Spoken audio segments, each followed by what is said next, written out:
जिवंत माणसाची वर्ष श्राद्ध विधी करता येत नाही आणि मेलेल्या माणसाला आशीर्वाद देता येत नाही. जिवंत माणसाची वर्ष श्राद्ध विधी करता येत नाही आणि मेलेल्या माणसाला आशीर्वाद देता येत नाही. मेलेला माणूस मेलेल्या माणसाची वर्ष श्राद्ध विधी करू शकत नाही आणि जिवंत माणूस जिवंत माणसाला श्राद्धांजली अर्पण करू शकत नाही. विठाला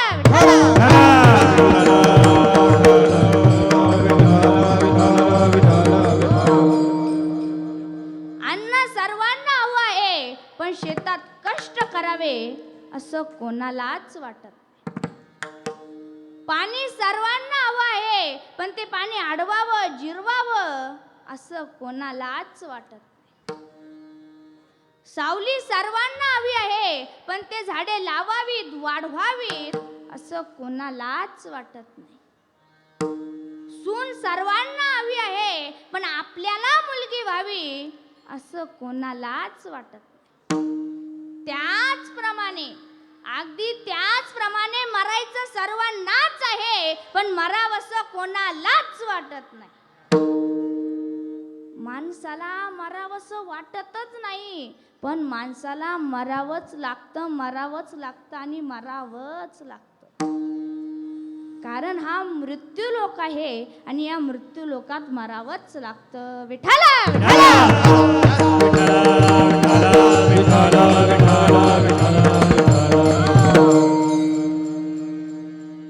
माणसाचा जन्म श्रीमंत कुळात होईल की गरीब कुळात होईल हे निश्चित नाहीये. माणसाचा जन्म श्रीमंत कुळात होईल की गरीब कुळात होईल हे निश्चित नाहीये, पण दोन्हीही कुळातील माणसांना मृत्यू हा निश्चित आहे. ए मौत तेरा फैसला नेक है. ए मौत तेरा फैसला नेक है. शमशान में हर गरीब और अमीर का बिस्तर एक है. माणसाला शरीर निरोगी मिळेल की रोगी मिळेल हे निश्चित नाहीये, पण दोन्हीही शरीरांना मृत्यू हा निश्चित आहे. माणूस आपल्या जीवनात पुण्यवान होईल की पापी होईल हे निश्चित नाहीये, पण पुण्यवान व पापी या दोघांनाही मृत्यू निश्चित आहे. माणूस येताना काही घेऊन येत नाही हेही निश्चित आहे आणि जाताना काही घेऊन जात नाही हेही निश्चित आहे. सज धज के जिस दिन मौत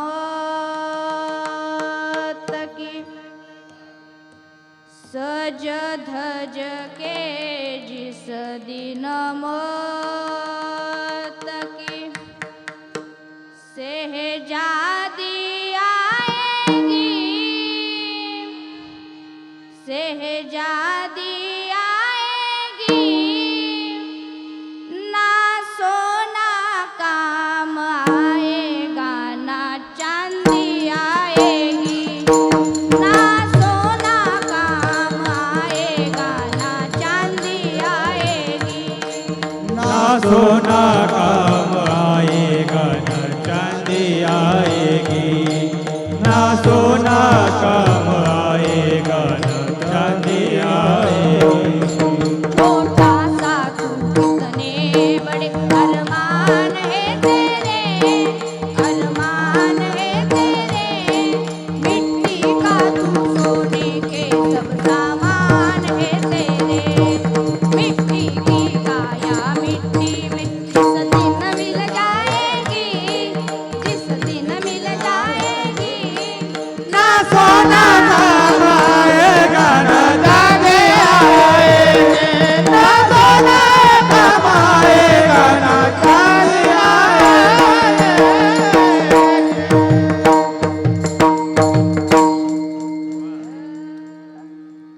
माणूस येताना काही घेऊन येत नाही हेही निश्चित आहे आणि जाताना काही घेऊन जात नाही हेही निश्चित आहे. माणसाला जावं वाटतच नाही. माणसाला आपल्या नातलागालाही जाऊ द्यावा वाटत नाही. आपल्या घरातील माणसांनाही जाऊ द्यावा वाटत नाही. का जाऊ द्यावा वाटतं? आपल्या घरातील माणूस मरू द्यावा वाटतो का? नाही नाही बाबा आपल्या घरातील माणूस मरू द्यावा वाटतो का? नाही नाही नाही नाही नाही ना. मी असंच एका ठिकाणी कीर्तनात म्हणालो आपल्या घरातील माणूस मरू द्यावा वाटतो का. एक म्हातारे बाबा घाई घाई उठून उभे राहिले आणि मला म्हणाले महाराज म्हातारी मरू द्यावं वाटते, म्हातारी मरू द्यावं वाटते. पण ती मरतच नाही, ती मरतच नाही. आणि त्या दिवशी कीर्तनाला म्हातारी ही आलेली होती हे म्हाताऱ्याला माहीतच नव्हतं. म्हातारी राही ना काठी घेऊन उभी लागली थरथरत्या आवाजात म्हणायला, मी मरून जावं म्हणता, मी मरून जावं म्हणता, मी तुम्हाला पुढे घालीन मग मी मरत, मी तुम्हाला पुढे घालीन मग मी मरत. म्हातारं चिडी चूप चिडी चूप. कीर्तन झाल्यानंतर म्हातारं माझ्याकडे आलं व मला म्हणालं, महाराज याला काय इलाज, म्हणजे म्हातारीला काय इलाज.